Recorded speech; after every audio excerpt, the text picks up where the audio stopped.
You're listening to CX Passport, the show about creating great customer experiences with a dash of travel talk. Each episode, we'll talk with our guest about great CX, travel, and just like the best journeys, explore new directions we never anticipated. I'm your host, Rick Denton. I believe the best meals are served outside and require a passport. Let's get going. Today's guest, Paul Rutter, brings a perspective I've not had on the show before.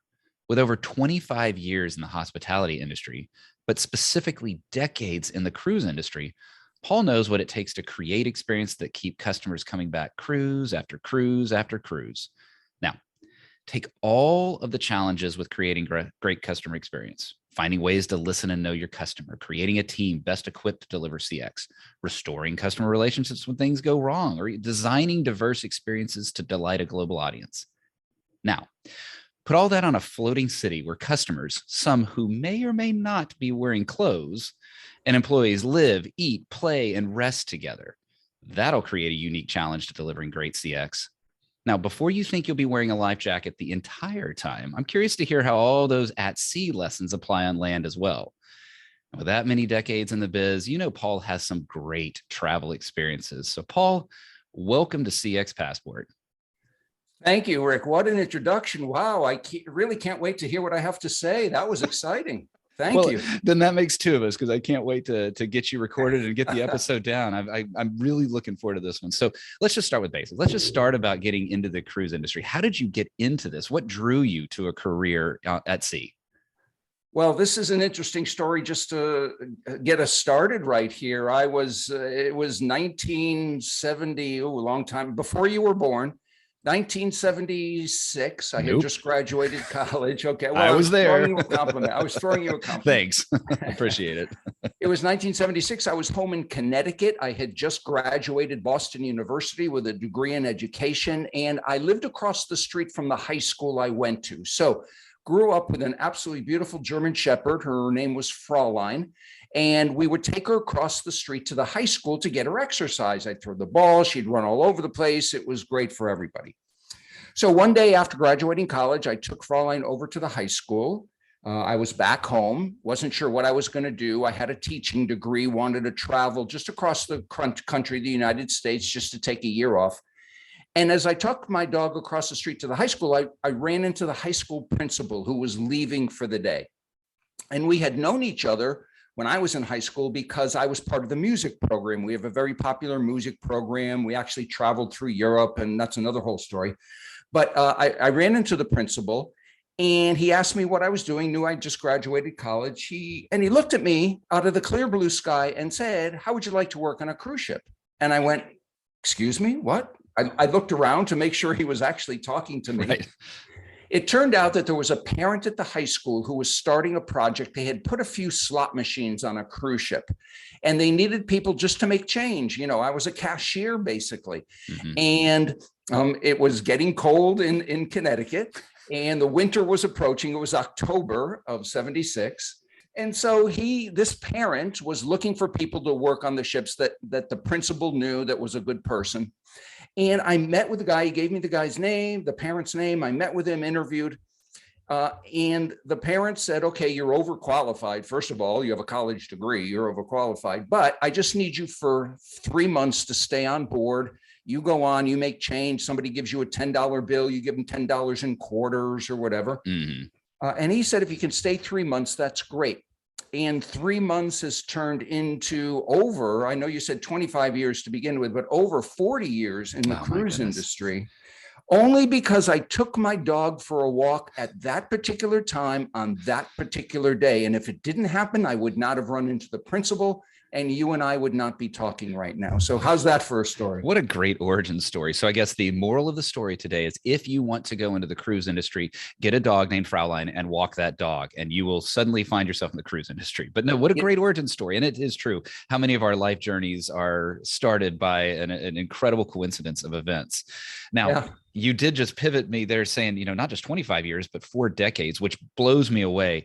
And so I think about that, and I think about that, the loyalty that you've expressed to that industry, to your work, to doing that. But it reminds me of the people that I know that love cruising. I've got some folks here that are friends of mine, and they are incredibly loyal to a brand. And some of them even get particularly loyal to a specific ship. And so what is it that drives that loyalty in a cruise customer?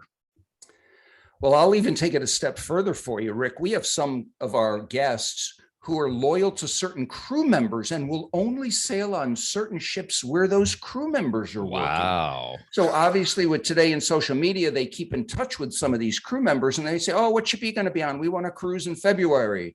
And the crew member will tell them, and they'll book a cruise on that ship for certain entertainers, for bartenders, for waiters in the dining room. That's how loyal these guests are. They're loyal to a specific crew member, which leads us into a very interesting dynamic, because the cruise industry is one of the very few industries in the world where we actually live with our customers 24 hours a day, right, 7 days a week. And so they're very loyal to us because we actually live with our customers. And so when I do work with land-based businesses, that's the first question I ask them is, could you or your company survive if you had to live with your customers 24 hours a day, 7 days a week? We're in the middle of the ocean on this, big metal boat. Right. Some of the largest cruise ships in the world have over 6,000 guests on board. They have over 2,000 crew members. That's, over 8,000 people on a metal boat in the middle of the ocean. What could possibly go wrong in that situation? It's a very interesting dynamic of having to live with your customers. And so you have to create policies and procedures and principles that make these customers want to come back with you, because obviously things go wrong on a ship, but we have to take care of these problems right away. So for instance, if a customer comes to us and says, the air conditioning in my room isn't working, if it's a Friday, we're not going to say, well, we don't work on the weekends, we'll send somebody out on Monday. That's not going to work. Our answer is, well, we'll have that fixed in 30 minutes or less. And then we follow up and then make sure it's working the next day, and then maybe send something to them for their inconvenience. And so businesses need to know that if there are problems, if you correct any problem right away, customers are extremely loyal. You're building that relationship, you're building that trust with them if things go wrong. And that's where loyalty comes in, when you're building that relationship with them. I like that you chose that word, because it hits a phrase that I use a lot, and it's very strongly stolen from Disney. I try to give credit to Disney every time I say this, and it's don't fix issues, restore relationships. And if you adequately restore a relationship when a particular customer experience goes off the rails, even though that customer went in sort of a trough, they're in the pit of dislike from you and your brand and everything associated with it. If you restore their relationship, oftentimes they become more of a celebrant or a promoter of your brand than they would have had you just given them a steady, streamlined, regular, good experience. Now, no one recommends going out there and purposely disappointing your customers so that you can restore relationships. But it sounds like, especially on a cruise where you can't get away from that customer, physically can't get away from that customer, restoring relationships is extremely vital to get that right.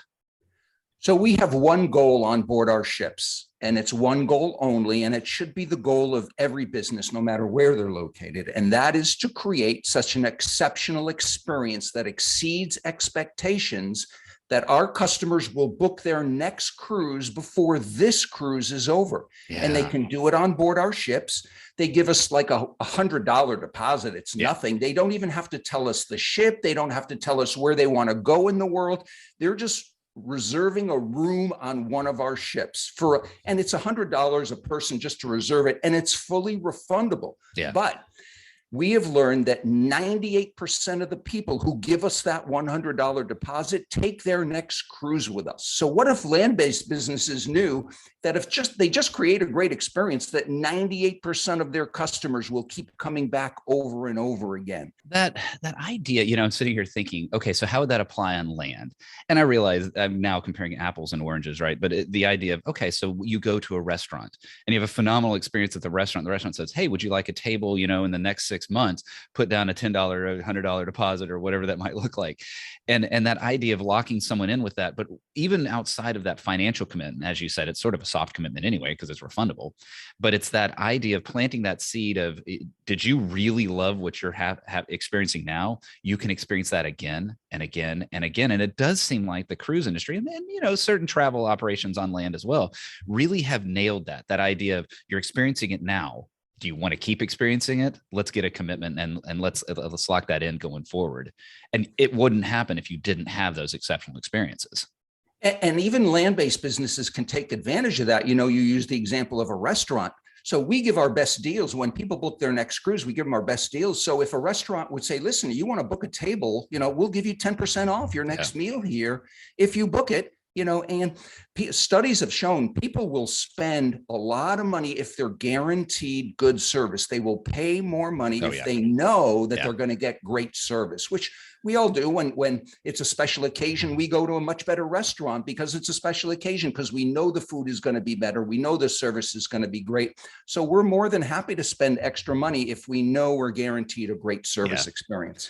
Let's amplify that a little bit. Now, I don't want to lose the employee thought, but let's come back to that later, because the idea of living with my coworkers is sort of a mind-blowing one. But I want to go back to that experience. You've been the cruise director, right? You are the face of the ship, the trip, the experience overall.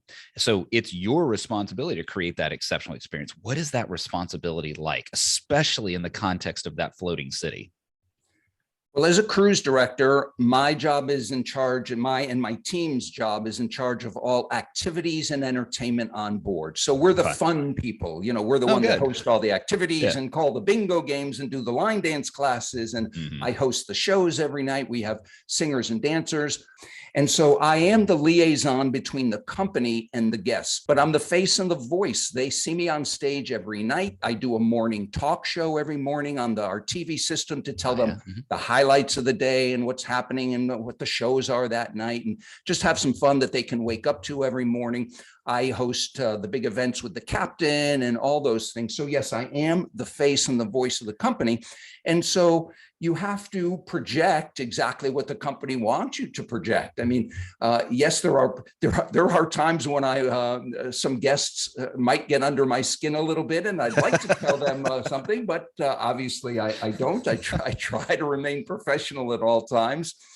But it's working together with your team, and it's an interesting experience that you are the face and the voice of the company.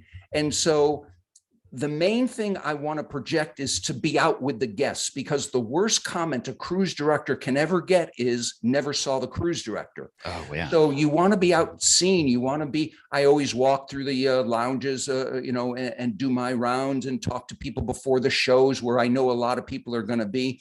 And so that's what you want to be seen around the ship and be there for the guests, so that people know that they can come up to you if they have a problem, that they feel very comfortable coming up to you so that you can help them. Now, I can't solve every problem, but I know where to send them in order to get those problems fixed. And then I personally will follow up with them. Let's say they had a problem in the dining room. Their meal was cold for dinner that night. So I will then take their name, their stateroom number, just to get in touch with the dining room manager, the maitre d', just to say, okay, had a little issue with this customer, and then follow up the next day. And then I'll hear, oh yes, the maitre d' came by and he was very nice and he offered us special meals. And so thank you for, following up. That's all they want. They want to know that somebody is listening if they have a concern. Boy, that you really know. There's so many things you just said in there that I'm sitting here, because we are going to talk about how this can apply to the land. I don't want to leave this episode without hitting that. But you've hit so many things there in that last one, that idea of they just want to be heard first, and having that cruise director out front to listen to them, to be their issue therapist, their relationship restoration person. That is such a important piece of that. And I love the fact that you're out in front of everyone, right? That's how many times do we say in customer experience, hey, go out and live in your customer's shoes. You are living in your customer's shoes, almost a literal sense of living out there with them. Well, I just tell my team, you cannot manage from behind a desk. You have to be out with the public. Man, there are a lot of lessons here to those of us that are the landlubbers. So, but let's take a quick pivot here. I want to talk about, with all of the experiences that you've had with those decades, you've seen the world. We talk about your trips to Alaska. You mentioned some trips to Egypt or China. We even talk about some of those more unique voyages that you've had, such as that aforementioned clothing optional voyage. But let me just open this to you. What are some of your favorite travel memories working in this industry? That's such a hard question. I bet it's so. An easy question, but it's a hard question because my greatest memories are not of the places I've visited, but of the people that I've worked with. It's really, I just came out with a book, and I dedicated the book to all the crew members that I worked with, because I have heard such incredible stories and have worked with such incredible people, that it's the people. Now, I will tell you, I have visited some unbelievable places. And you pretty much mentioned all. People say, what's your favorite itinerary? And, I always say on the ship where I am, I'll say, oh, the cruise we're on now, wherever we're going, this, oh, the Caribbean. But the honest answer is, I will encourage everybody to take a cruise to Alaska. It is absolutely magnificent. The wildlife and the weather and the scenery, and it's just an incredible place. So I always encourage Alaska. You mentioned Egypt. I did 10 and 12-day cruises over to Egypt. Sailing out of Civitavecchia, Rome. Civitavecchia, Italy, is the port city for Rome. Sailed out of there, went to Turkey and Greece and Egypt and Israel, and just incredible opportunities. And the thing is that we here in the United States think that, 350 years or 200, 300 years of history is a lot. Right. Go to Europe and, Asia, where they have 4,000 and 5,000 years of history. And it really brings things home for you and puts things in perspective. So China is fascinating. Egypt, there's a whole story. I have a thing on my website called More Than Perfect. It's a service model. So if anybody's interested, they can go to my website, paulrutterspeaks.com. And I'm sorry, that's a shameless plug. I just slipped in there, so I apologize for that. We'll get that shameless plug again. Don't you worry. Okay. But on the website, it's called a More Than Perfect service model. And it says and it's how I work with companies on land and how they can get to put together a really great customer service model. And it comes from one of my trips to Egypt. And I don't know if we have enough time for a quick 5-minute story, but I was doing trips to Europe, and Egypt, and we overnighted in Egypt. And so when you go to Egypt, of course, you go to the pyramids. You can't go to Egypt without going to the pyramids, but we docked in Alexandria, which is about 3 hours away from Cairo, which of course where the pyramids are. And so when the ship docks in Alexandria, it's a 3-hour ride. And of course, we put thousands of people on buses and they go to the pyramids, and it's a lot of people there, and it can be a bit of a cattle call. One day, a guest came up to me and said, Paul, I booked my own tour online with this Egyptian tour company. Do you know anything about them? And of course, I didn't. There's thousands of tour companies in Egypt. I didn't know anything about them. I said, but when you come back, let me know how it went. And I didn't see her for a few days. And when I finally saw her, she said, Paul, it was incredible. This tour guide was wonderful. He was an Egyptologist. We went to all these different places, and we had the pyramids to ourselves because we went when those throngs of people weren't there. And she just described an incredible tour. And the reason I was interested is because my family was coming a few weeks later, and I wanted to take a tour, and I didn't want to go with the thousands of people from the ship. I wanted a personal tour. So she gave me the guy's name. His name was Yasser. I contacted him. My family was on. I went with Yasser. It was an incredible tour. Fast forward, I thought it was a perfect tour. Fast forward 6 months, we're back doing the same cruises, the same tours. I have more family and friends coming on. They want to go to the pyramids. I said, no, you're not going with the ship. You're going to go with Yasser. And so I contacted Yasser again, and he set up another tour for them. And I took them out. I didn't go this time because I had just been, and it's a long day, obviously. So I took my friends and family out there, and I said, Yasser, just give them the same perfect tour you gave me last time. He said, no, Mr. Paul, no. This tour will be more than perfect, more than perfect. I went, yeah, okay, whatever. Just give them the same tour and everybody will be happy. And so I saw my family and friends the next day, And they came, Paul, it was incredible. We went here and we did this, and they explained the exact same tour that I did. And they had dinner outside of the pyramids at night with the light show and the music show at the pyramids. Nice. It was incredible. And that's what we did as well. And then we came home. And then they said, and then at midnight, as we were about to come home, Yasser said, I've arranged for a 1-hour cruise down the Nile River. Would you like to take a cruise down the Nile River?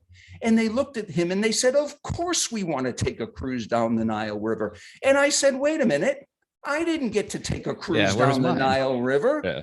So he actually made that tour more than perfect because he went above and beyond. He gave a little bit something that was not expected, and he made that tour more than perfect.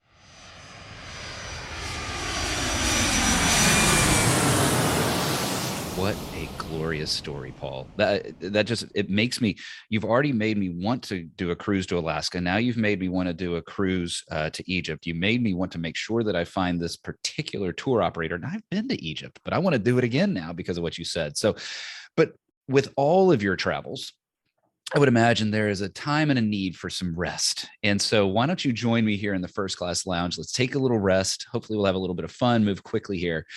Now, a question I ask every guest, you may have already answered it, but what is a dream travel location from your past? Wow, we have really, now I just want to go to a resort and chill out and lie on a beach chair somewhere, but a travel from the past, you have to say the pyramids are, yeah. I mean, it's just one of the wonders of the world, and you just can't really do better than that. There is something when you're standing at the base of one of those and you look up thinking, how? Like that was the question that just kept coming to my mind is how? And then the fact that they've been there that long. So now this may be a hard one for you. A dream travel location you've not been to yet. It might simply be what's a place you haven't been, but what is a dream travel location you've not been to yet? Well, there's a number of places on the bucket list. And the first place is I'm a scuba diver. And so I want to dive the Great Barrier Reef off of Australia. Very nice. I've flown in and out of Australia, but really haven't had a chance to explore. Also, New Zealand, I understand, is absolutely beautiful. Singapore, Vietnam, I hear, is an incredible place to go and tour. So still, and I'm sorry to say there's still lots of places in the United States I want to explore as well. So, but Australia is right now at the top of the bucket list once they open up and people can travel freely. Yeah, these are all COVID willing questions for sure. I've done Vietnam, a beautiful place. The others I need to do as well. I still have not had a chance to do there. What is a favorite thing to eat? I'm a seafood guy, so any fresh fish or lobster or I'm a real seafood lover. So, and my downfall is sweets. I'm a dessert guy as well. So give me any, dark chocolate and I'm. So give you some good grilled seafood and then some dark chocolate and you are set. Well, let's go the other way here. What is a thing your parents forced you to eat, but you hated as a kid? Asparagus and beets. That was fast. And yes. And now I like asparagus, but I definitely do not like beets. I love it when a guest can answer that just immediately. They're like, oh yeah, asparagus and beets, I'm out. Yeah. Oh yeah, no, stands out. What is one travel item, not including your phone, of course, but one travel item you will not leave home without? That's a good question. Wow. I've never been asked that before. I always travel with a trail mix sort of thing. I always have nuts and raisins and little things because you never know when you're going to go a long time without eating something. That's my comfort, knowing I have that in there, that I'm good to go no matter what, and a bottle of water.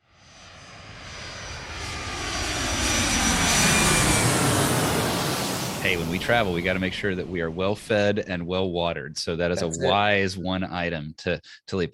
There are so many things that I want to ask you. As we get close to the end here, we did talk about that floating city and living and experiencing life with your customers. And you amplified quite a bit of what that means when you have to live with your customers.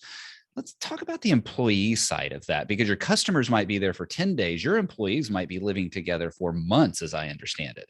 So how does that work? When you're trying to deliver a great customer experience, you need to have a great employee experience. What does that look like when you're talking about living with your coworkers for that long? So there's the age-old question, who comes first, the customer or the employee? Right. So in our business, it's always the employee, because happy employees will take care of your guests. If you take care of your employees, they obviously will take care of the guests. And Right. so we have to create a culture on board. But the very unique thing about what we do is when we have, let's say, 1,500 crew members on board one ship, they come from close to 70 different countries. Yeah. So Americans and Canadians and Brits, we're the minority on board. Most of our crew members, or not most, but many come from the Philippines and from India and from China and from Croatia and Serbia.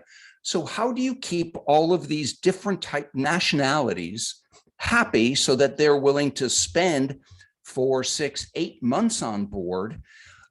And always have a smile on their face and Right. willing to deliver outstanding service. And so we try to make sure that everybody feels welcome on board. So we go out of our way to make sure that they have a little bit of home on board the ship. So for instance, when you go to the staff mess, or the crew mess, we call it, where all the crew members eat, you and I may have for breakfast bacon and eggs and cereal or oatmeal, but somebody from India or the Philippines may have rice and fish and beef, because that's what they normally have for breakfast. They're not going to want to eat cereal and eggs because they don't normally have that. So if they see that we're making an effort to try and feed them the food that they're comfortable with. So for instance, for dinner, you and I might not eat chicken's feet, but to some of our crew members, that's a delicacy, and those go incredibly fast. When they put out a pan of chicken feet, they're gone in 2 minutes, because some countries love them. So we know that if we can make them feel comfortable, first of all, what they eat on board, and that they're comfortable in their living accommodations. Most crew members are 2 to a cabin with their own private bathroom. They have a TV and a refrigerator. They have Wi-Fi. So we know if they're comfortable in where they live and that they look forward to going home at night, because there's nothing worse than going after a long day thinking, oh, my bed is so creaky, or the mattress is so old, I can't get a good night's sleep. So we try to make sure that their home and what they eat are really comfortable for them. And so that that way they will look forward to going to work. And then we celebrate all the different nationalities. If it's Jamaican Independence Day, we'll have a big party for the crew on the back deck. Or if it's Indian Independence Day, or, the 4th of July or Canadian Day, we celebrate the different nationalities on board. And it has been such an incredible experience sailing with all these different crew members from all over the world. They have incredible stories to tell that are just so inspiring. And I do talk a little bit about it in the book, but it's been the greatest experience of my life to be able to work with these thousands and thousands of crew members from all over the world. What I really hear in that, if I were to summarize, which is almost impossible to summarize, it's this spirit of empathy. Understand who your employee is, what they want, what their desires are, and how you can then act upon what you have learned about them and do something. So if it's the food, if it's the living situation, if it's the celebrations, or if it's all of the above, being responsive to their culture, recognizing that their culture is not your culture, and that's great. And how can we celebrate and enjoy that difference of community that exists on the ship and the employee base? And I imagine that in turn turns them into folks who are empathetic towards their customer and the wide diversity of the cruise customer base. So we are now out of time, but I'm going to cheat and go a little bit longer, because that's the beauty of a podcast. I can control how long I want to go. But maybe I want to talk about that landlubber aspect of it. And then, and I'm sure a lot of that comes up in the book, but it is, our final port is in sight, sadly. But all these lessons you're talking about, I know you've helped, and we've even talked about it a little bit, help those that are on the land, how you apply lessons at sea to those of us that are land-based companies. What are some of those highlights? What are the kind of the things that you would want to make sure that somebody listening to this says, hey, person who's learned this lesson from those of us who have been at sea? The absolute number one lesson I always try to let people know about is that attitude is everything. You hire for attitude, you train for skill. Yeah. So attitude is everything. And that's, I just keep saying that to everybody, because in our industry, it's so important. Boy, so attitude is everything. And I know we've talked about some other lessons in there, like how do you celebrate your employee base, and many other ideas that came out. Paul, there's so much wisdom that you have that is beyond what we have talked about here. And you've alluded to the website, you've alluded to the book. Tell me those things. How can people get in touch with you? What are some of the ways that they can contact you to learn more? Well, I appreciate the opportunity, Rick. My website is www.Paul Rutter Speaks, and Okay. Rutter is Rutter. Paul Rutter Speaks. They can email me at any time at paul@paulrutterspeaks.com. I have 2 books out. My first book 4 years ago is called Repeat Business Inc., The Business of Staying in Business and Why Repeat Business is so important to every industry. And my latest book that just came out a few months ago, it's called You Can't Make This Ship Up. And we talk about all the great stories that happen on board and what land-based businesses can learn. The subtitle of the book is Business Strategies, Life Lessons, and True Stories from 40 Years at Sea. So it's really a business book that businesses can learn from.